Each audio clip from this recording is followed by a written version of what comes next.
Bismillahirrahmanirrahim. Assalamualaikum warahmatullahi wabarakatuh. Alhamdulillahi rabbil alamin. Hamdan katsiran thayyiban mubarakan fi kama yuhibbu rabbuna wa yardah. Wa asyhadu an la ilaha illallah wahdahu la syarikalah wa asyhadu anna Muhammadan abduhu wa rasuluh. Allahumma shalli ala nabiyyina Muhammad wa ala alihi wa man tabi'ahum bi ihsan ila yaumiddin. Allahumma inna nas'aluka ilman nafi'a wa rizqan thayyiba wa amalan mutaqabbala. Rasa syukur kita panjatkan pada Allah. Salawat dan salam semoga tercurah pada Nabi besar kita Muhammad sallallahu alaihi wasallam. Pada malam hari ini yang biasanya kita pengawasan pada Ahad pagi, insya Allah akan berganti pada malam, yaitu setiap malam Ahad Legi. Nanti kita akan kaji pembahasan kitab Bulughul Maram karya Imam Ibnu Hajar Al-Asqalani, Kitabul Jami'. Kali ini kita masuk dalam bab zuhud dan wara. Hadisnya sebenarnya hadis 1477. Bisa diralat di situ tentang halal, haram dan syubhat. Tentang halal, haram dan syubhat. Halal kita tahu, haram kita tahu, terus syubhat yang tidak diketahui halalnya maupun haramnya. Jadi jika ada masalah halalnya dan haramnya tidak kita ketahui, penyikapan kita itu seperti apa, nanti dibahas dalam hadis An-Nu'man bin Bashir radhiyallahu anhu berikut ini. Saya bacakan teks Arabnya.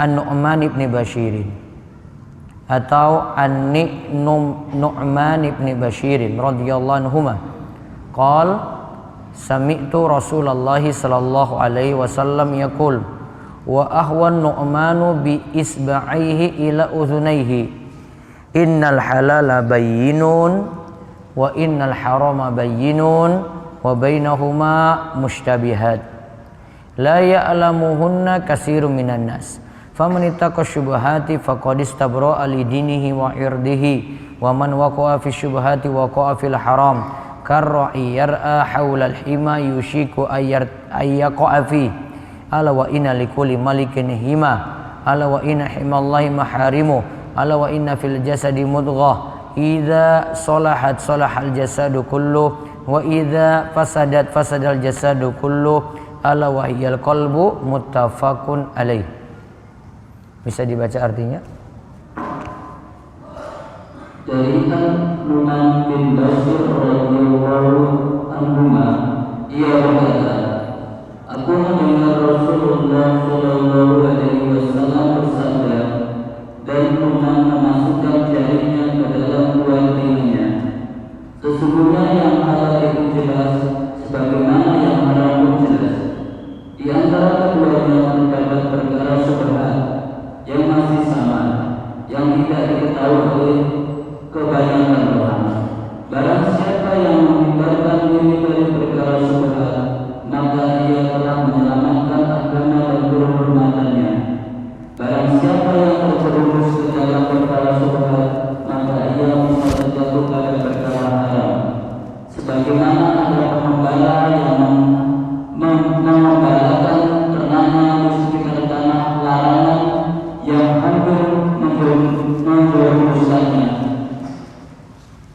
Ketahuilah setiap raja memiliki tanah larangan, dan tanah larangan Allah di bumi ini adalah perkara-perkara yang mengharamkannya. Ingatlah di dalam jasad itu ada sebuah daging. Jika ia baik, maka seluruh jasad akan ikut baik. Jika ia rusak, maka seluruh jasad akan ikut rusak. Ingatlah, segumpal daging itu adalah hati atau jantung. Muttafaqun alaih. Hadis ini diriwayatkan oleh Imam Bukhari dan Muslim. Sahabat yang meriwayatkan hadis ini namanya An-Nu'man bin Bashir. An-Nu'man itu seorang sahabat Bashir, bapaknya juga seorang sahabat. An-Nu'man bin Bashir dengar hadis ini itu ketika dia belum balik, masih usia tamyiz. Saat Nabi SAW meninggal dunia, usia Nu'man bin Bashir itu baru 8 tahun.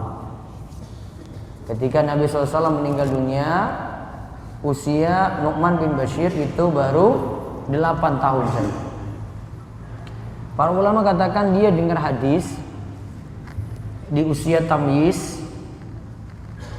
namun untuk menyampaikannya dia baru menyampaikan ketika usia balik.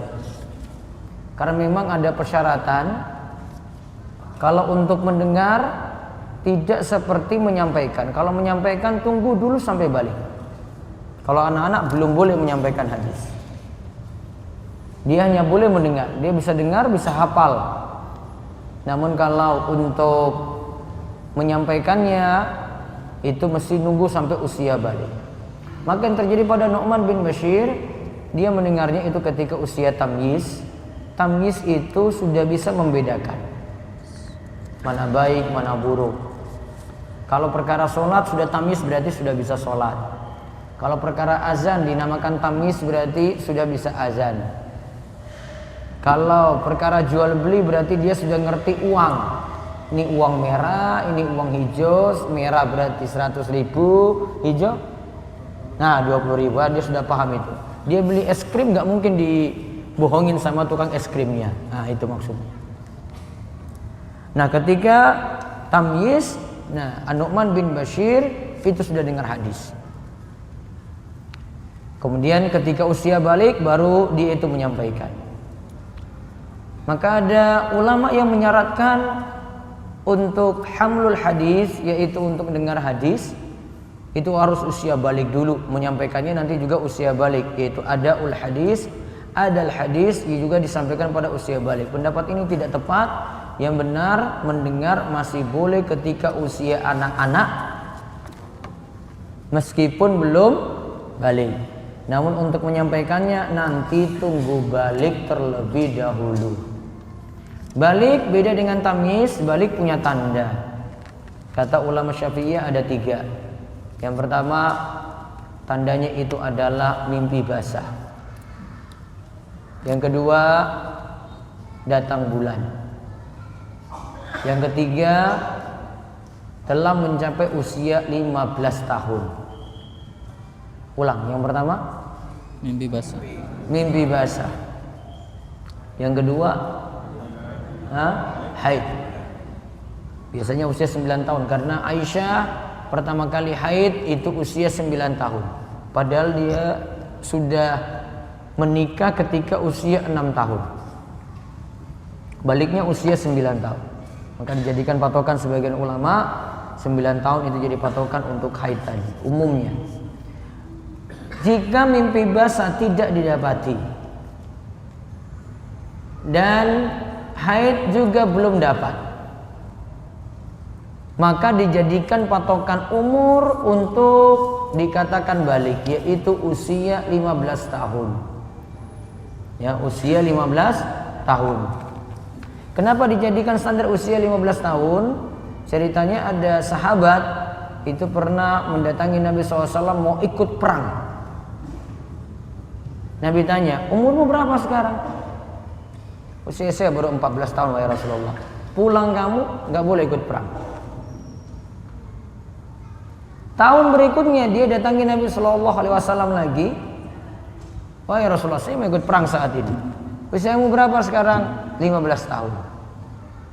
Berarti ketika usia 14 tidak diizinkan, usia 15 baru diizinkan. Nah, izinkannya ini usia 15 dijadikan standar balik oleh para ulama. Itu sudah ikut apa tadi? Ikut apa? Perang.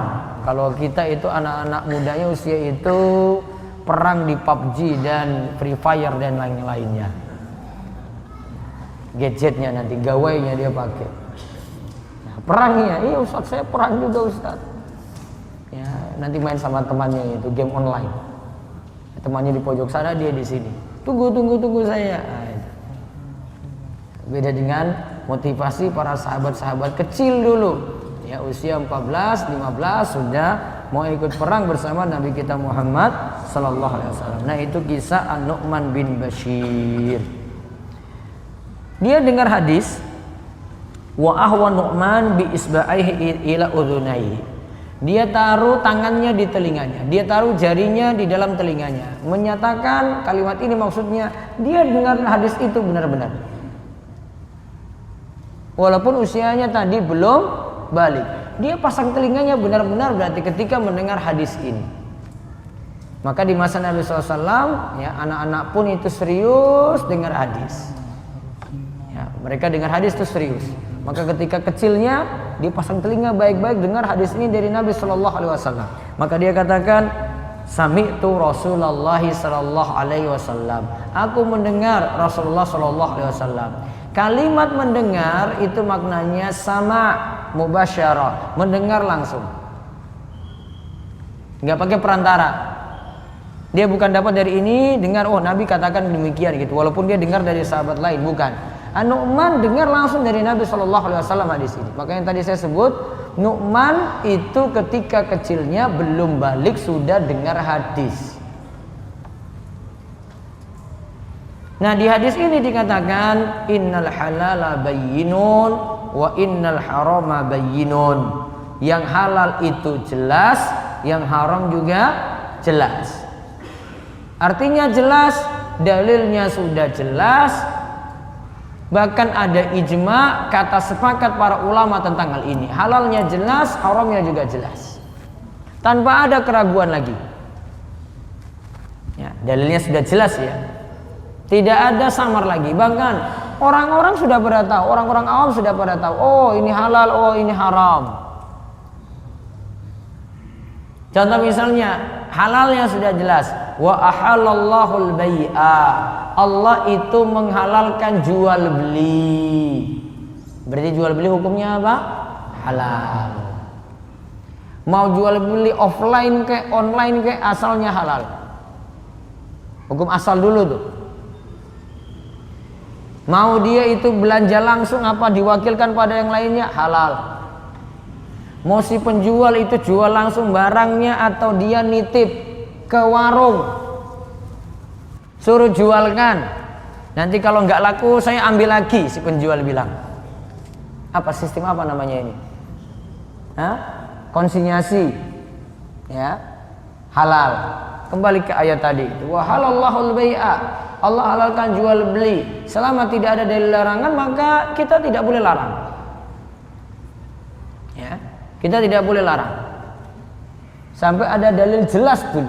Kalau ada masalah baru. Ya.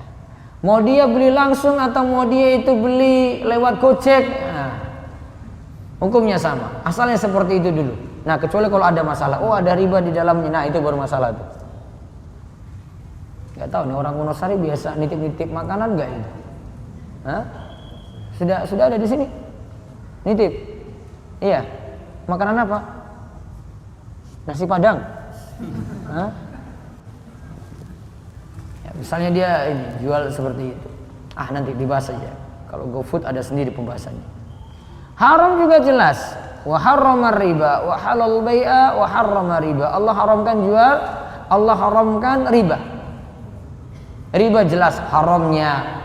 Maka tidak boleh sanksi lagi, tidak boleh ragu lagi tentang haramnya riba. Orang-orang sudah tahu juga, oh ini haram. Tanpa ada sanksi lagi, tanpa ada keraguan lagi. Namun ada perkara yang ketiga, wa bainahuma mushtabihat. Namun ada yang masih mushtabihat, masih samar. Halalnya belum jelas, haramnya belum jelas. Berarti apa? Samar. Lalu Nabi katakan la ya'lamuhunna katsirun minan nas. Kebanyakan orang tidak mengetahuinya. Nya ini kembali ke perkara syubhat tadi. Yang halal haram tadi tidak diketahui, maka jadi syubhat. Berarti kalau banyak yang tidak ketahui, berarti ada yang tahu nggak? Ada. Orang yang berilmu tahu hukumnya, namun yang kurang ilmunya masih samar-samar tuh. Nah, ini halal apa haram ya? Saya boleh nitip kayak gini atau tidak ya? Nah, itu masih belum jelas. Kalau belum jelas ini atau samar, dinamakan dengan syubhat, mutasyabih, masih syubhat. Lalu faman ittaqa syubhat. Nah, ini keutamaan orang yang jauhi perkara-perkara syubhat. Siapa yang menjauhi syubhat? Faqad istabra'a li dinihi wa irdihi, maka dia telah menyelamatkan agama dan kehormatannya. Wa man waqa'a fi syubhat waqa'a fil haram. Kalau dia itu jatuh dalam yang syubhat, maka lama kelamaan dia bisa jatuh dalam perkara yang haram. Pengertiannya itu bisa pelan-pelan nanti dia jatuh pada yang haram, karena masih syubhat, ini masih samar. Lalu disebutkan Nabi beri permisalan, karo'iyar'a, seperti pengembala mengembalakan hewan ternaknya haulal hima, di sekitar tanah batasan. Tanah batasan ini nggak boleh dilewati. Yushiku ayyaqa'a fihi, dia lama kelamaan bisa lewati tanah batasan tadi. Ala wa inna likulli malikin hima, ingatlah bahwasanya setiap raja itu punya tanah batasan. Wa inna himallahi maharimu, batasan-batasan Allah, batasan Allah itu adalah yang diharamkan. Berarti yang diharamkan nggak boleh diterjang. Ala wa inna fil jasadi mudghah, jika kita benar-benar memperhatikan yang syubhat, maka nanti kembali ke masalah hati. Ingatlah setiap jasad itu punya sekerat daging. Idza solahat, bisa dibaca soluhat, bisa dibaca solahat. Solahat lebih masyhur. Jika hatinya itu baik, solahal jasadu kullu, maka seluruh jasadnya akan ikut baik. Wa idza fasadat fasadal jasadu kullu, jika jasadnya itu rusak, maka seluruhnya akan ikut rusak. Ala wahiyal qalbu, ingatlah daging tadi yang dimaksudkan adalah hati atau jantung. Berarti di sini kita bahas 3 hal, halal terus haram, sama-sama sudah jelas. Yang ketiga apa? Syubhat. Kita disuruh menjauhi yang masih syubhat. Coba lihat faedah dari hadis, dibaca. Yang pertama, ada 3 hukum yang disebutkan dalam hadis di atas, yaitu 1 halal, 2 haram, dan 3 syubhat. Nah, sekarang kita lihat perkataan Ibnu Hajar dalam Fathul Bari. Hukum itu dibagi menjadi 3 macam, dan pembagian seperti ini benar. Karena sesuatu bisa jadi ada dalil tegas yang menunjukkan adanya perintah dan ancaman keras jika ditinggalkan. Ada juga sesuatu yang terdapat dalil untuk meninggalkan dan terdapat ancaman jika dilakukan. Ada juga sesuatu yang tidak ada dalil tegas apakah halal atau haram. Yang pertama adalah perkara halal yang telah jelas dalilnya. Yang kedua adalah perkara haram yang telah jelas dalilnya. Makna dari bagian hadis halal itu jelas, yang dimaksud adalah tidak butuh banyak penjelasan dan setiap orang sudah memahaminya. Yang ketiga adalah perkara syubhat yang tidak diketahui apakah halal atau haram. Nah, lihat, maka Ibnu Hajar dalam Fathul Bari mengatakan halal itu jelas. Kalau sudah disampaikan, orang nggak banyak nanya-nanya lagi. Oh, jual beli itu halal. Nah, sudah, itu sudah jelas itu. Nah, saya berarti asalnya boleh jual beli, nggak samar lagi. Oh, sudah tahu. Oh, saya tukar. Ini saya punya uang, ini punya barang. Oh, ini halal nih. Jika terjadi pertukaran, maka uang saya pindah ke dia dan barang dia pindah ke saya. Jadi ada tukar di sini, uang dengan barang. Kecuali kalau objek barang ini bermasalah. Objek barang ini bermasalah. Misalnya barang yang dijual barang najis. Contoh apa? Bangkai sapi mati dijual. Ini objeknya haram. Apalagi tinja najis nggak? Najis atau tidak? Najis. Boleh nggak dijual? Nggak boleh. Nggak punya nilai.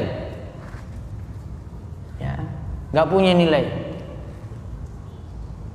Ada bangkai, ada darah, ya, ada kotoran. Barang-barang ini bermasalah. Sesuatu kalau ini najis, ingat najis tidak punya nilai. Maka kalau misalnya ada yang mengolah tinja manusia, terus dia mau jual tinja tadi, nggak boleh. Najis tidak punya nilai, kecuali kalau dia jual proses. Kan tinja sekarang sudah bisa dijadikan apa, Pak? Apa? Biogas. Nah, mau pakai gas itu? Nggak usah mikir ininya awalnya, jadinya aja sudah jadi biogas misalnya. Dia cuma bayar prosesnya saja, dia tidak boleh bayar tinjanya, proses pengolahannya. Kalau dia bayar tinja, tinja nggak punya nilai. Yang dia bayar apa? Proses. Objeknya masalah, karena objek tinja itu objek bermasalah, nggak boleh diperjualbelikan. Ya, sama jual beli babi, objek bermasalah, maka tidak boleh diperjualbelikan. Anjing masalah lagi nggak? Anjing bermasalah, maka anjing tidak boleh diperjualbelikan.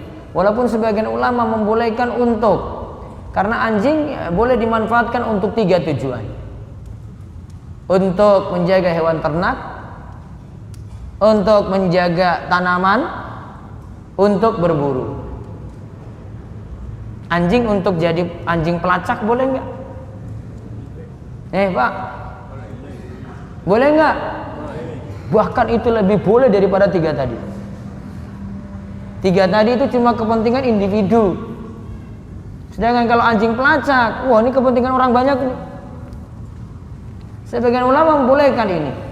Di antaranya Syekh Abdurrahman bin Nasir As-Sa'di ketika membahas anjing-anjing yang dibolehkan karena boleh dimanfaatkan maka boleh diperjualbelikan, kaidah dari beliau. Namun wallahu alam pendapat yang tepat karena dalil nyatakan umum, ya maka upah dari jual beli anjing sama sekali tidak boleh. Dan ini jadi pendapat dari Dr. Erwandi Tirmizi di bukunya Harta Haram Muamalat Kontemporer. Yang lebih tepat, ya, tidak dibolehkan jual beli anjing untuk manfaat apapun. Objeknya bermasalah-masalah. Karena anjing punya beberapa problem. Yang pertama, apa? Najis. Najisnya najis apa? Mughalladha. Jumhur katakan seluruh jasadnya najis. Seluruh tubuhnya najis. Pendapat Imam Malik cuma air liurnya saja. Yang kedua, mudarat memelihara anjing. Apa mudaratnya? Orang nggak salah dikejar-kejar. Ya, coba lihat, kamu lewat depan rumah orang yang anjingnya dilepas, coba. Saya nggak salah apa-apa. Ya, dia lihat saya, mungkin tampak saya pas-pasan gitu. Dikejar sama dia, zolimi orang, iya kan? Orang nggak salah loh itu. Akhirnya dia pura-pura mau ngambil batu, duduk gitu, nggak salah apa-apa, dikejar. Kecuali saya mau nyolong boleh gitu, dia kejar gitu. Ini cuma mau melewat aja, coba sudah dikejar-kejar, digonggong lah minimal lah, guk gitu, coba lihat salah apa coba. Dan orang pada takut, padahal seorang muslim itu, muslim yang baik itu kata Nabi SAW, al-muslimu man salimal muslimuna min lisanihi wa yadi. Muslim itu selamat, tangannya, lisannya tidak ganggu orang lain. Ini anjingnya ganggu orang lain. Walaupun dengan suara aja kita takutnya bukan main loh itu. Sudah kabur coba. Zolimi orang kan? Zolimi orang. Selain zolimi orang, dia juga pahalanya kurang setiap hari 1 qiraat. Ya, pahalanya berkurang 1 hari 1 qiraat. Kalau pakai standar ukuran qiraat itu kalau dihitung sekitar 0,85 gram lah. Namun kalau qiraat pembicaraan dalam hadis sholat jenazah itu sebesar gunung Uhud. Gunung Uhud itu ya tinggi sekitar 300 meter. Ya. Kemudian panjangnya itu sekitar 8 kilo. 8 kilo. Berarti pahalanya berkurang banyak. Mudarat. Sehingga itu punya bahaya di situ ya bagi yang memeliharanya. Maka kalau ada yang sudah jelas hukumnya, ya sudah. Yang halal jelas, yang haram jelas, maka haram ditinggalkan. Anjing itu bukan syubhat lagi bagi orang muslim. Anjing itu enggak syubhat lagi. Itu enggak samar lagi. Orang sudah tahu itu. Oh, ini makanan anjing ya. Oh, enggak, saya enggak mau. Orang muslim tahu. Kecuali dia tidak mengerti hukum gitu karena enggak pernah ngaji atau memang dakwah nggak pernah sampai ke dia dan lingkungannya memang kayak gitu, itu baru dia nggak tahu. Namun orang muslim asalnya tahu, oh ini halal, ini haram. Nah itu tadi saya singgung tentang objek jual beli yang bermasalah. Maka kalau objeknya bermasalah tidak boleh diperjualbelikan. Nah lalu disinggung lagi, sedangkan masalah atau problem dibagi menjadi 4. Yang memiliki dalil bolehnya maka boleh diamalkan dalil bolehnya. Nah kalau boleh, dalil katakan boleh, maka boleh kita manfaatkan. Yang memiliki dalil pengharaman maka dijauhi demi mengamalkan dalil larangan. Kalau ini dilarang untuk dipakai, dimanfaatkan maka dilarang. Contoh misalnya, secara hukum kulit dari bangkai itu bisa jadi suci dengan cara disamak. Kulit, ini hewan kan punya kulit nih. Hewannya mati bangkai. Misalnya kambing, diambil kulitnya, diproses dengan cara samak, bahasa Arabnya itu dubigha. Faqat tahur kata Nabi SAW. Maka kulit tadi jadi suci. Ulama Syafi'iyah itu mengecualikan cuma untuk 2 hewan saja. Anjing dan babi. Anjing kulitnya disamak sekalipun tetap najis, babi disamak kulitnya tetap najis. Pak, Bu, anjing dan babi itu kalau dalam mazhab Syafi'i itu selalu berbarengan disebut. Karena kalau anjing itu najis seluruh jasadnya, ya, anjing itu najis seluruh jasadnya, maka babi lebih jijik lagi, maka lebih dinajiskan. Itu nggak usah pakai dalil khusus, itu cuma pakai kias. Karena kalau anjing saja orang-orang itu bilang itu najis, ya maka harus lebih lagi untuk babi. Nah, maka kulit anjing, kulit babi tidak pernah jadi suci ketika disamak.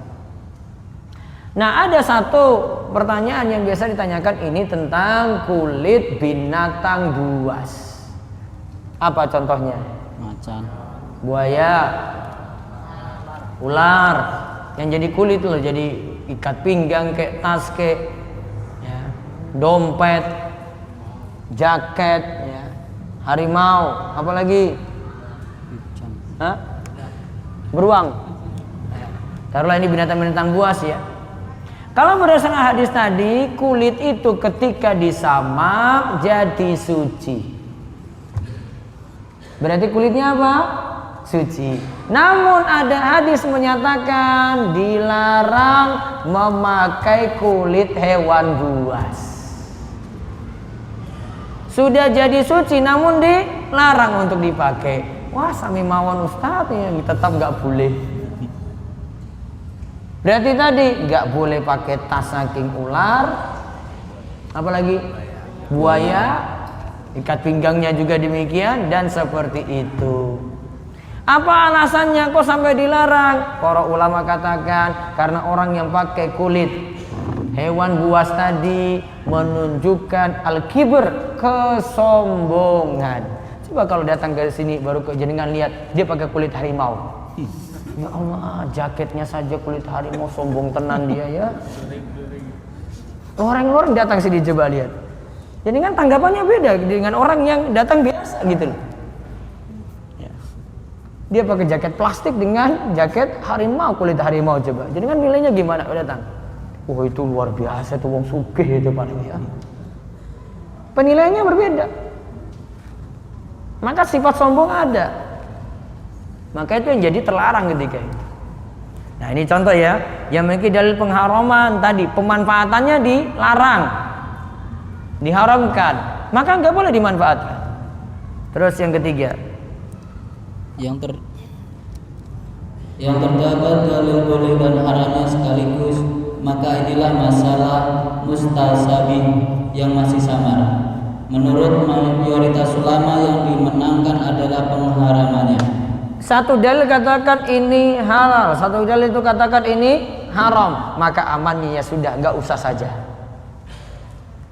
Contoh, ini tentang masalah apa ya? Kencing itu boleh nggak sambil berdiri? Pak, kencing boleh nggak sambil berdiri? Nah, berarti nggak samar lagi nih ya. Namun ada sebagian ya melarang itu kencing sambil berdiri. Padahal beberapa riwayat menyebutkan Nabi SAW itu ada satu peristiwa ya, beliau itu kencing sambil berdiri. Maka kesimpulannya ada dalil yang membolehkan, taruhlah ada dalil yang itu mengharamkan, maka jadi kompromi. Ya sudahlah, saya cari amannya saja. Saya tinggalkan sambil berdiri. Itu kalau jadi syubhat. Namun kalau nggak samar lagi bagi dia, ya sudah, terserah dia. Yang penting terselamatkan ketika kencing tadi dari najis. Ya, terselamatkan dari najis. Dan yang kedua, terselamatkan dari penglihatan kanan kiri. Apa penglihatan kanan kiri, Pak? Penglihatan orang. Kalau bapak-bapak sering pakai toilet yang berdiri, itu kan kadang nggak ada sekat. Betul apa betul? Langsung itu. Tahu kanan kirinya lagi ngapain. Itu kalau nggak ada sekat rawan sekali. Maka baiknya itu kalau ini toilet berdiri, ya taruhlah dia nyatakan itu boleh, amannya itu pakai sekat sehingga aurat kanan kiri itu tidak terlihat, atau pakai bilik-bilik tersendiri untuk masing-masing toilet tadi. Itu lebih aman. Terus yang keempat, yang tidak terdapat dalil boleh juga tidak terdapat dalil larangan, maka ini kembali ke kaidah hukum asal. Hukum asal ibadah adalah haram, sedangkan dalam masalah adat dan muamalah adalah halal dan boleh. Nah sekarang contoh masalah-masalah kontemporer. Tadi jual beli online, cuma pasang katalog ya, gambarnya punya dia sendiri. Dia foto produknya terus masukin di Instagram. Dalil bolehnya nggak ada nas, nggak ada dalil karena ini perkara baru. Ya toh? Yang mengharamkan juga tidak ada, nas tertentu tidak ada. Namun kalau mau disamakan dengan masa silam, itu ada jual beli cuma menyebutkan saya punya spesifikasi barang kayak gini, nanti saya siap sediakan itu. Yang penting kamu uang bayar di muka dulu, nanti saya akan carikan barangnya persis yang kamu itu inginkan. Itu dikenal dengan jual beli salam. Ya, jual beli pesan. Namun uang harus ada di muka. Kalau jual beli salam di masa silam, uang di muka. Nggak boleh barang itu masih dia pesan, terus juga uang itu telat, akhirnya jual beli utang dengan utang. Ada dalil yang nyatakan ya tidak boleh jual beli utang dengan utang. Jadi masalah. Maka harus ada yang jamin dulu. Oh iya, saya mau cari barangmu, nah mana uangmu dulu, kasih saya di muka. Saya janji nanti 1 minggu lagi siap, ready barang tersebut. Yang penting sesuai spesifikasi, dia nggak bohong, dia nggak akal-akalan di sini, maka tidak masalah. Kembali ke hukum asal, karena hukum asal jual beli boleh, maka hukum asal jual beli salam tadi juga boleh. Maka hukum asal untuk jual beli dengan pasang katalog di medsos, di website, di Instagram juga dibolehkan. Ya, itu hukum asalnya. Terus sekarang faedah kedua. Kaidah kedua, kebanyakan orang tidak mengetahui perkara syubhat karena Nabi Shallallahu Alaihi Wasallam menyebutkan kebanyakan orang tidak mengetahui perkara tersebut. Perkara syubhat ini sering ditemukan oleh para ulama dalam bab jual beli karena perkara tersebut dalam jual beli amatlah banyak. Perkara ini juga ada sangkut pautnya dengan nikah, buruan, penyembelihan, makanan, minuman, dan selain itu. Sebagian ulama sampai-sampai melarang penggunaan kata halal dan haram secara mutlak kecuali pada perkara yang benar-benar ada dalil tegas yang tidak butuh penafsiran lagi. Jika dikatakan kebanyakan orang tidak mengetahuinya, maka ini menunjukkan bahwa sebagian dari mereka ada yang tahu. Demikian kami ringkaskan dari perkataan Ibnu Hajar dalam Fathul Bari. Nah, lihat dalam Fathul Bari dikatakan kebanyakan orang tidak mengetahui, berarti ada sebagian yang tahu. Siapa yang tahu? Ahlul ilmi, ulama, orang yang belajar agama. Terutama dia bisa membedakan ini ketika dia punya ilmu-ilmu dasar. Pertama, jalannya itu pelajari bahasa Arab dulu. Setelah itu dia punya dasar hukum fikih. Kemudian dia dalami berbagai macam ilmu alat. Ada situ usul fikih, ada situ qawaid fikih, ada di situ ilmu mustalah hadis atau jarh wa ta'dil terkait dengan ilmu hadis. Nah, baru dia bisa mendalami nanti, oh ini hukum ini saya kuatkan ataukah tidak. Terus ada lagi penjelasan dari Syekh Dr. Sa'ad bin Nasir As-Sathri. Beliau mengatakan, perkara yang syubhat atau samar itu muncul karena beberapa sebab. Bisa jadi karena kebodohan atau tidak adanya penelusuran lebih jauh mengenai dalil syar'i. Begitu pula bisa jadi karena tidak mau merujuk pada perkataan ulama yang kokoh ilmunya. Nah, di sini jadi syubhat, bisa jadi kurang ilmu, berarti kurang ngaji, kurang nambah ilmu lagi. Bisa jadi kurang penelusuran, dia cuma baca satu buku, masih ada di pembahasan yang lainnya. Bisa jadi juga karena tidak mau merujuk ke ulama, dia pede, saya bisa sendiri, nggak mau pakai perkataan ulama dalam hal itu. Padahal ulama sudah menjelaskan macam-macam perkara-perkara termasuk kontemporer saat ini. Terus yang ketiga, kesamaran atau perkara syubhat bisa saja terjadi pada perselisihan ulama. Hal ini ditinjau dari keadaan orang awam. Namun kaidah syariah yang wajib bagi orang awam untuk mengamalkannya ketika menghadapi perselisihan para ulama setelah ia meneliti dan mengkaji adalah ia kuatkan pendapat-pendapat yang ada sesuai dengan ilmu dan kewaraan. Juga ia bisa memilih pendapat yang dipilih oleh mayoritas ulama. Karena pendapat kebanyakan ulama itu lebih dekat karena seperti syariat, dan perkataan orang yang lebih berilmu itu lebih dekat pada kebenaran karena bisa dinilai sebagai syariat. Begitu pula perkataan ulama yang lebih warok, mempunyai sikap kehati-hatian, itu lebih baik diikuti karena serupa dengan syariat. baik, lihat Syekh saat katakan kalau kita bingung, ini ada berapa pendapat ulama, saya mau pilih yang mana? Maka kesimpulan dari beliau kasih 3 cara. Yang pertama, pilih pendapat yang dianut oleh banyak ulama, ulamanya lebih banyak. Jadi pilih yang ulamanya lebih banyak. Oh, ini jadi pendapat mayoritas, ini cuma membantu saja. Belum tentu yang banyak ini selalu benar, namun itu lebih mendekati. Yang kedua, pilih ulama yang lebih berilmu. Kalau ada di tengah-tengah kita kiai atau ustadz, pilih yang lebih berilmu. Dia dalam ilmu tersebut, dia kuasai gitu. Yang ketiga, pilih yang paling wara. Wara itu orangnya hati-hati sekali. 3 ya. Apa tadi 1? Pilih yang mayoritas atau yang lebih banyak. 2, pilih yang lebih berilmu. 3, wara. Milih yang paling wara. Saya contohkan, misalnya milih yang paling banyak. Sebagian orang mempermasalahkan doa setelah sholat wajib. Ya, doa setelah sholat wajib. Padahal kalau menilik pada pendapat-pendapat ulama, itu jadi pendapat jumhur. Jumhur itu kebanyakan. Kebanyakan ulama menilai ba'da sholat wajib masih boleh berdoa selain berzikir.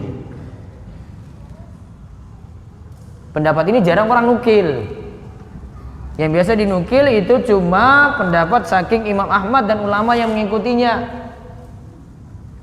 Padahal ini jadi pendapat jumhur. Maka jangan salahkan kalau ada yang berdoa ba'da sholat wajib, sah-sah saja. Saya kadang juga berdoa setelah sholat wajib, nggak ada masalah di situ. Mau menyatakan ini jadi perkara tidak ada tuntunan berat. Itu pendapat jumhur itu yang tadi disebut. Contoh lagi, biasanya kita itu belum tahu lagi. Ini padahal ini pendapat kebanyakan ulama. Muntah yang keluar, ini ya dari mulut ya. Ini jumhur atau kebanyakan ulama hukumi itu najis. Kenapa kok dihukumi najis? Pengkiasan, penganalogian. Karena kalau sesuatu yang keluar dari 2 jalan itu saja makanannya sudah berubah dari yang masuk, yaitu berubah kan? Diproses dalam usus kemudian akhirnya keluar, itu berubah. Sekarang sama halnya dengan muntah, berubah nggak dari yang masuk? Makanan yang masuk sudah campur macam-macam kan, keluar itu, maka ini dihukumi sama seperti lewat jalan 2 jalan tadi di belakang, lewat dubur maupun kubul. Maka kalau itu dihukumi najis sama dengan ini. Ini pendapat jumhur ulama. Kebanyakan. Maka lebih hati-hati. Gak gampang-gampangan. Contoh milih yang lebih warak, lebih berilmu. Ya, milih lebih warak, lebih berilmu. Ulama-ulama mazhab, ya, dari sisi keilmuan itu lebih dekat pada Nabi SAW, karena mereka jaraknya tidak terlalu jauh. Walaupun dari kesimpulan-kesimpulan beberapa dalil, ya, kita tidak katakan mutlak 100% pendapat mereka itu benar. Yang mengikuti mereka lebih baik. Maka sah-sah saja mempelajari mazhab tertentu. Boleh. Yang tidak boleh apa? Terlalu fanatik buta. Apa-apa pokoknya pendapat mazhab saya itu yang paling benar, mazhabku salah. Itu nggak boleh. Namun kalau mengambil pendapat mazhab tadi boleh. Contoh yang paling warak, dia timbang-timbang banyak. Ya, dia sambil berilmu dia paling warak. Ya, dia mikir-mikir, wah ini benar, nggak langsung mudah-mudahan jawab gitu. Dia tidak pentingkan egonya, tidak ingin kalahkan yang lain. Benar-benar dia timbang, pakai dalil-dalil. Nah, kalau ada yang seperti itu, ketika kita kebingungan milih pendapat yang mana, ya, 3 kriteria tadi dipilih. Ya, milih entah yang paling banyak, dianut pendapatnya. Yang kedua apa tadi? Yang dipilih oleh ulama yang paling berilmu. Yang ketiga, yang paling wara. Terus di keterangan di bawahnya dikatakan intinya kalau orang awam tidak bisa menguatkan pendapat ketika menghadapi perselisihan ulama, maka hendaknya ia tinggalkan perkara yang masih samar tersebut.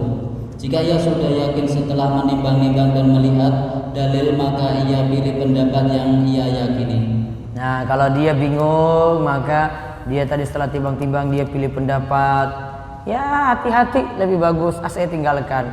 Atau dia bisa pilih pendapat yang dia yakini. Terus yang keempat, ada dua manfaat meninggalkan perkara syubhat. Disebutkan dalam hadis, barang siapa yang menghindarkan diri dari perkara yang syubhat, maka ia telah menyelamatkan agama dan kehormatannya. Dari dua faedah ini, Syekh Shalih Al-Fauzan hafizahullah mengatakan, dari sini menunjukkan bahwa janganlah kita tergesa-gesa sampai jelas suatu perkara. Jangan tergesa-gesa sampai dapat titik kejelasan dulu. Ya, nggak boleh terburu-buru. Sama juga menentukan hukum halal dan haram juga demikian. Tidak boleh terburu-buru. Tadi kalau masih samar, nah milih yang mana yang saya aman untuk lakukan. Contoh misalnya lagi, mandi untuk bapak-bapak ketika mau pergi Jumatan. Sebagian pendapat katakan itu wajib mandi. Dan kebanyakan ulama itu menganggap sunnah. Ada dua ya. Apa tadi? Wajib, sunnah. Amannya pilih apa? Amannya pilih apa? Sudah, saya mandi saja, terserah mau hukumnya wajib atau sunnah, saya pokoknya mau pergi Jumatan mandi Jumat, aman. Ya nggak aman ketika kamu milih, sudah nggak usah mandi aja. Justru itu nggak aman untuk dia. Yang aman apa? Saya milih mandi saja. Ketika dia milih mandi, itu nggak pandang wajib atau sunnah, pokoknya saya lakukan. Kalau itu wajib, ya alhamdulillah. Kalau itu sunnah, saya sudah lakukan. Gitu nggih. Namun kalau kebanyakan ulama milih sunnah. Namun itu tidak terkait dengan sahnya sholat Jumat. Seandainya bapak pergi sholat Jumat kok tidak mandi Jumat, misalnya pas di kantor nggak sempat, maka cukup berwudu. Namun tadi ya, ada pilihan wajib sunnah. Saya milih apa kalau gitu tadi? Ya wes mandi. Itu lebih aman, maka cari amannya. Cara memilih yang syubhat tadi. Kalau kita masih syubhat itu, milih yang aman. Lalu berikutnya lagi yang kelima. Yang kelima, hadis ini menunjukkan bahwa jika seseorang bermudah-mudahan dan seenaknya saja memilih yang ia suka, padahal perkara tersebut masih samar hukumnya, maka ia bisa jadi terjerumus dalam keharaman. Nah, maka kalau beragama itu kita mau jalankan sesuatu nggak boleh milih seenaknya. Contoh, gara-gara milih seenaknya ini, saya semau saya saja. Ada pendapat yang menyatakan bahwasanya kalau wali itu bukan jadi syarat untuk menikah kalau yang menikah itu adalah seorang janda. Ini dianut oleh mazhab Abu Hanifah. Maka dia mau cari ama, dia mau gampang-gampangin, sudahlah saya milih ini saja. Ama ini menurut dia enak. Nah, saya ambil enaknya saja, diambil pendapat yang ini. Namun kalau pendapat yang lain, dia nggak mau pakai pendapat Imam Abu Hanifah. Dia cari pendapat yang lainnya lagi. Ini dalam mazhab Imam Ahmad nih, wah ini enak banget nih. Saya ambil yang ini saja. Enak dia, menurut dia. Dalam mazhab Syafi'i, ini juga kayaknya enak nih. Saya pilih ini saja. Saya nggak mau pilih yang itu. Yang itu berat itu. Itu namanya dia mengumpulkan. Kalau ini pendapat-pendapat yang lemah, dia mengumpulkan semua ketergelinciran para ulama. Itu jadi musibah besar. Itu nggak boleh kayak begini itu berkeyakinan. Nggak boleh kayak gini itu menjalankan syariat, itu nggak boleh. Yang ada milih yang kita yakin itu benar, bukan milih seenaknya kita. Paham ya? Kalau milih seenaknya kita, wah enak-enak saja. Oh yang ini, oh kamu bilang haram ya? Enggak, saya pilih pendapat ini, halal-halal aja kok. Coba lihat standarnya jadi beda lagi. Dia bukan milih dalil itu. Dia milih semau dia, seenaknya dia, enggak boleh. Nah ini yang tadi dijelaskan di sini. Terus ada perkataan dari Imam Ibnu Daqiq Al-Aid, ulama Syafi'iyah. Orang yang terjerumus dalam syubhat bisa terjatuh pada yang haram dilihat dari dua sisi. Satu, Barang siapa yang tidak bertakwa pada Allah, lalu ia mudah-mudahan memilih sesuatu yang masih syubhat atau samar, itu bisa mengantarkannya pada yang haram. maka dia masuk pada yang haram itu nanti pelan-pelan. Dia pilih syubhat lagi, masuk lagi, syubhat lagi, sampai pelan-pelan dia terjatuh pada yang haram. Terus yang kedua, Kebanyakan orang yang terjatuh dalam syubhat, gelaplah hatinya karena hilang dari dirinya cahaya ilmu yang cahaya sifat waro. Jadinya ia terjatuh dalam keharaman dalam keadaan ia tidak tahu. dalam keadaan ia tidak tahu, bisa jadi ia berdosa karena sikapnya yang selalu meremehkan. Hatinya jadi gelap, tertutup. Akhirnya dapat hidayah, nggak bisa masuk. Akhirnya dapat ilmu, cahaya ilmu juga tidak bisa masuk. Gara-gara bermudah-mudahan milih yang syubhat tadi. Maka hati-hati. Terus ada catatan lagi di bawahnya, namun catatan yang perlu diperhatikan. Namun catatan yang perlu diperhatikan, sebagian orang mengatakan bahwa selama masih ada khilaf perselisihan ulama, maka engkau boleh memilih pendapat mana saja yang engkau suka. Kami katakan tidak demikian. Khilaf ulama tidak menjadikan kita seenaknya saja memilih pendapat yang kita suka. Namun hendaknya kita pilih mana yang halal atau haram yang kita yakini. Karena jika sikap kita semacam tadi dapat membuat kita terjatuh dalam keharaman. Nah, jadi tidak seenak kita sendiri, harus dengan keyakinan ini benar ataukah tidak, bukan seleranya kita. Lalu faedah yang keenam, jika perkaranya syubhat atau samar, maka sepatutnya ditinggalkan. Karena jika seandainya kenyataan bahwa perkara tersebut itu haram, maka ia berarti telah berlepas diri. Jika ternyata halal, maka ia telah diberi ganjaran karena meninggalkannya untuk maksud semacam itu. Karena asalnya perkara tersebut ada sisi bahaya dan sisi bolehnya. maka kesimpulannya yang syubhat ditinggalkan, itu lebih aman. Terus yang ketujuh, Para ulama katakan bahwa hati adalah malaikul a'dha, rajanya anggota badan, sedangkan anggota badan adalah junuduhu, tentaranya. berarti hati ini yang membuat bagusnya anggota badan yang lainnya. Jika hati baik, maka yang lainnya nanti akan ikut baik. Terus kedelapan, Para ulama mengungkapkan baiknya hati dengan istilah yang berbeda sebagai berikut. Yang dimaksud baiknya hati adalah rasa takut kepada Allah dan siksanya. itu yang pertama. Terus yang kedua, Yang dimaksud adalah niat yang ikhlas karena Allah. Ia tidak melangkahkan dirinya dalam ibadah melainkan dengan niat taqarrub kepada Allah, dan ia tidak meninggalkan maksiat melainkan untuk mencari ridha Allah. terus yang ketiga, Yang dimaksud adalah rasa cinta kepada Allah, juga cinta pada wali Allah dan mencintai ketaatan. nah itu yang dimaksudkan tentang istilah baiknya hati. Intinya baiknya hati itu baiknya dari sisi iman, ya, rasa takutnya, cintanya, kemudian ikhlasnya. Nah itu disebut baiknya hati. Terus kesembilan, sekarang rusaknya hati. Rusaknya hati adalah dengan terjerumus pada perkara syubhat, terjatuh dalam maksiat dengan memakan yang haram. Bahkan seluruh maksiat bisa merusak hati, seperti dengan memandang yang haram, mendengar yang haram. Jika seseorang melihat sesuatu yang haram, maka rusaklah hatinya. Jika seseorang mendengar yang haram, seperti mendengar nyanyian dan alat musik, maka rusaklah hatinya. Hendaklah kita melakukan sebab supaya baik hati kita, namun baiknya hati tetap di tangan Allah.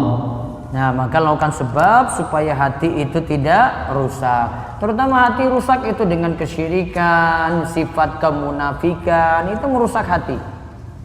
Ya, itu merusak hati yang parah sekali. Hati bisa jadi bukan sakit saja, namun hatinya mati gara-gara itu. Kalau hati mati, maka sudah nggak bisa gerak-gerak lagi. Beda kalau hatinya baru sakit. Maka keadaan hati itu ada tiga, kata Imam Ibnul Qayyim. Yang pertama, hati yang sehat atau hidup. Yang kedua, hati yang sakit. Yang ketiga hati yang mati. Kalau mau dijaga keadaan hati yang pertama, yaitu hati yang senantiasa sehat. Yang kedua hati-hati, yaitu hati yang sakit. Yang ketiga yang perlu benar-benar diwaspadai, yaitu hati yang mati. Wallahu a'lam bishawab. Kok langsung berat pertanyaan. Apa hukumnya rokok vapor atau rokok elektrik? Kemarin sudah ada fatwa Muhammadiyah juga, saya ikut-ikut aja kalau gitu. Selesai. Kalau unsur mudorotnya masih ada ya masalah, ya, maka tidak boleh. Kayaknya Dewan Tarjih sudah punya fatwa ini terakhir. Bolehkah memperjualbelikan hiasan yang terbuat dari hewan atau serangga yang dicor dengan resin atau epoksi? Cara buatnya serangga masih hidup, kemudian dituangkan cairan resin tersebut di tubuhnya, kemudian ditunggu sampai keras. Jadi hiasan ya. Zolimi serangga itu ya. Bukan untuk dimakan juga ya toh. Dihindari lebih baik. Bagi saya itu masuk syubhat. Syarat jual beli emas adalah tunai. Iya, yadan biyadin. Uang ada, emasnya juga ada. Tukar langsung. Gak boleh salah satu ada yang tertunda. Bagaimana jika kita menjual emas ke sebuah toko emas, kemudian yang ditransfer dari pihak toko melalui rekening bank? Apakah yang seperti ini dibolehkan? Boleh, namun syaratnya harus seketika itu juga. Gak boleh tertunda. Emas diterima maka uang sudah masuk. Saya salah satu panitia dari pengajian dan lomba pendidikan, dan saya mencari donatur ke bank-bank. Apakah halal? Kalau ada donatur lain itu lebih aman, karena resiko dari ini berarti kasih sponsor kan, kamu mengiklankan sesuatu yang masalah. Bagaimana saat wudhu bagi wanita ketika mengusap kepala? Apakah sama dengan laki-laki? Rambut ditarik ke depan kemudian langsung ke telinga? Iya. Dari kepala bagian depan tarik sampai ke tengkuk, tarik lagi sampai ke depan, terus lanjut ke telinga. Laki-laki dan perempuan sama. Ibu-ibu yang rambutnya panjang tidak perlu tarik sampai rambut belakang paling bawah. Cukup apa? Cukup rambut di kepala, berarti yang sampai tengkuk saja, gak sampai turun sampai bawah. Karena istilah dalam ayat pun disuruh mashur ra'si, ya, mengusap kepala, bukan mengusap rambut. Kalau istilahnya mengusap rambut berarti sampai bawah, sampai belakang terus. Namun di sini mengusap kepala berarti batasannya cuma sampai tengkuk. Untuk berdoa dalam sholat memakai bahasa selain Arab dalam sujud, pendapat jumhur boleh atau tidak Ustadz? Itu bukan pendapat jumhur, saya nggak tahu ini pendapat jumhur atau tidak. Namun yang aman, ini sebagaimana dalam mazhab Syafi'i ada kaidah disebutkan oleh Imam Asy-Syirbini dalam Al-Iqna. Beliau buat kaidah, kalau ada yang bisa baca bahasa Arab lantas dia baca terjemah, dia pakai dalam sholat, maka sholatnya batal. Saya ulang, jika dia bisa baca bahasa Arab namun dia pakai terjemah, dia baca terjemahnya ya, maka sholatnya itu batal. Contoh, Allahu Akbar, dia baca apa? Allah Maha Besar, batal. Assalamualaikum warahmatullah, semoga keselamatan untuk kalian dan rahmat, semoga keselamatan untuk kalian dan rahmat, batal. Ini kaidah yang perlu dipahami dulu. Nah, turunannya adalah kalau mau mengucapkan doa dalam sholat pakai kaidah ini juga, sebisa mungkin dengan bahasa Arab. Ya, sebisa mungkin dengan bahasa Arab. Maka dalam sholat itu nggak ada kalam manusia. Kalam manusia itu bahasa non Arab. Dengan catatan di situ kalau ucapkan langsung. Namun kalau dia itu lirih, maaf, di dalam batin. Kalau lirih kan menurutnya masih komat kamit ya. Dia dalam batin maka tidak teranggap, maka masih boleh berarti. Namun kalau ini diucapkan langsung di lisan, entah lantang suaranya atau lirih, maka tidak boleh. Ini kaidah yang lebih hati-hati untuk berdoa dalam sholat. Terus saya berdoanya kapan Ustadz? Ba'da sholat. Sebagaimana pendapat yang tadi saya sudah sebutkan. Berzikir dengan mengucapkan Allahumma as'alukal jannah boleh tidak Ustadz? Karena ada yang berzikir atau ada yang berzikir sesuai tuntunan. Ini masih boleh, ini bacaannya secara arti benar, Allahumma as'alukal jannah. Dan ini bukan zikir sebenarnya, ini bagian dari doa. Maka ini dijadikan doa lebih bagus. Baik, ada pertanyaan langsung? Ponton? Ya, monggo. Waalaikumsalam warahmatullahi wabarakatuh.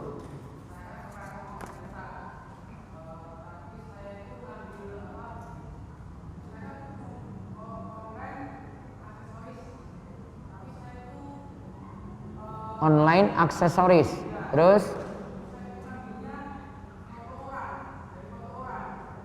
fotonya punya orang, itu minta izin nggak ambil fotonya orang tadi? Nggak minta izin. Berikutnya tidak boleh jualan itu lagi, karena foto orang. Pertama, dosa bajak. Yang kedua, orang-orang kira itu barangmu. Dan saya kalau lihat kamu jual, saya nganggap itu barangmu itu. Maka tidak boleh. Ya. Objek yang dijual itu harus dimiliki sendiri, satu, dan dia harus pegang barang itu.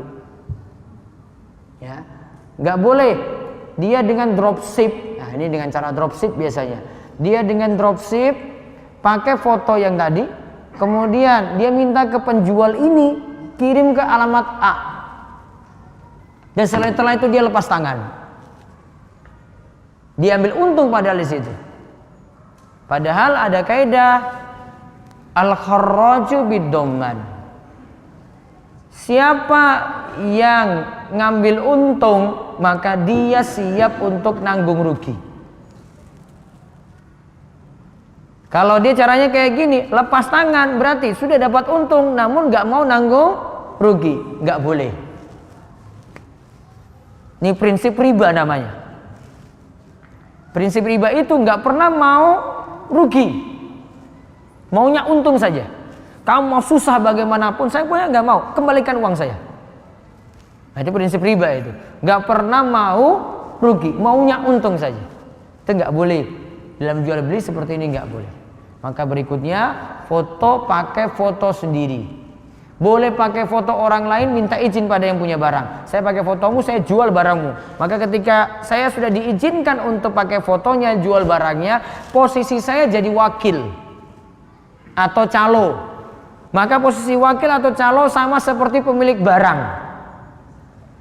Ya, kayak di toko ya. Ini saya punya toko, saya punya pegawai. Yang punya barang saya, namun saya serahkan ke dia.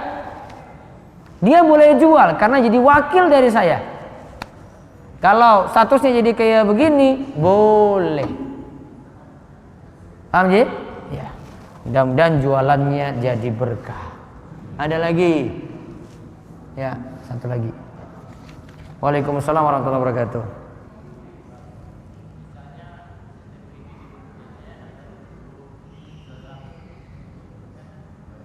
Misalnya harga 70.000 modal.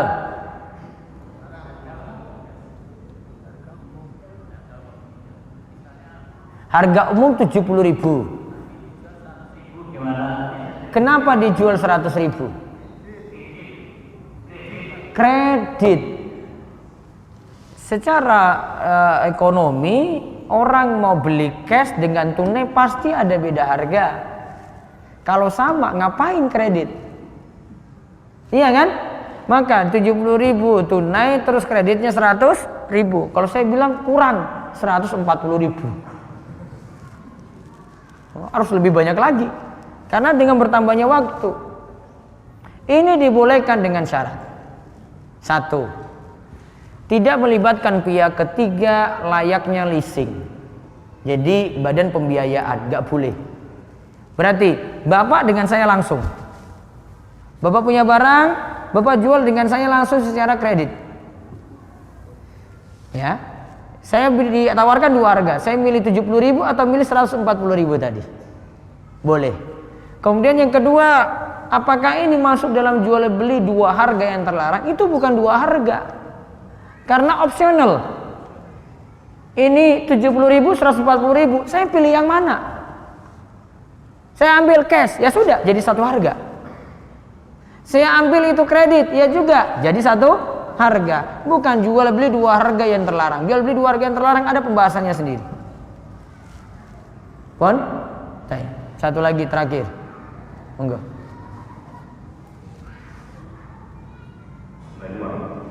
Waalaikumsalam warahmatullahi wabarakatuh. Jual organ tubuh. Baik. Enggak boleh karena tubuhmu bukan milikmu. Itu kaidahnya untuk organ tubuh. Organ tubuh kita itu bukan milik kita.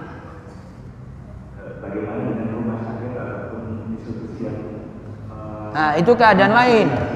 Ini untuk yang mau jual, enggak boleh. Namun ada keadaan darurat. Saya contohkan ini misalnya jual beli darah. Secara hukum ada larangan jual beli darah. Namun ada kondisi kemanusiaan darah dibutuhkan banyak.